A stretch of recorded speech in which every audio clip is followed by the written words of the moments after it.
যেই সরকার নামাজ প্রতিষ্ঠা করে না, যে সরকার ভালো কাজের আদেশ দেয় না, যে সরকার মানুষকে অন্যায় কাজ থেকে ফিরায় না, যাকাত আদায় করার অধিকার তার নাই।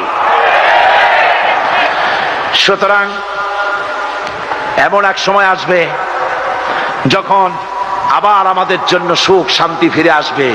সেজন্য কোরআনের কাছে আসতে হবে। কার কাছে? এই কোরআন হলো সেই কোরআন।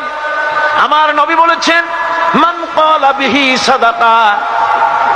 এই পল্টন ময়দানে উপস্থিত লক্ষ লক্ষ জনতার উদ্দেশ্যে রাসূলের হাদিস শোনাই, প্রাণ খুলে কান খুলে শুনুন। আমার নবী বলেন, কোরআন দিয়ে যারা কথা বলে ওরাই সত্য কথা বলে। সুবহানাল্লাহ। আপনার নেতা বক্তৃতা করতে আসে, না আছে কোরআন, না আছে হাদিস, সব নিজেদের মন গড়া কথা, ঠিক কিনা? কোরআন দিয়ে যারা কথা বলে তারা সত্য কথা বলে, কোরআন দিয়ে যারা মানুষকে ডাকে ওরাই সঠিক পথের দিকে ডাকে। যেই ডাক শুরু হয় দুনিয়া থেকে, আর এর যাত্রা শেষ হয় জান্নাতুল ফেরদাউসে গিয়ে। আখরাজাহু তিরমিজি, তিরমিজি শরীফের হাদিস এটি। সুতরাং ইন্নাদ-দীন ইনদাল্লাহিল ইসলাম। জীবন ব্যবস্থা কেবলমাত্র কোনটা? জোরে বলেন, কোনটা?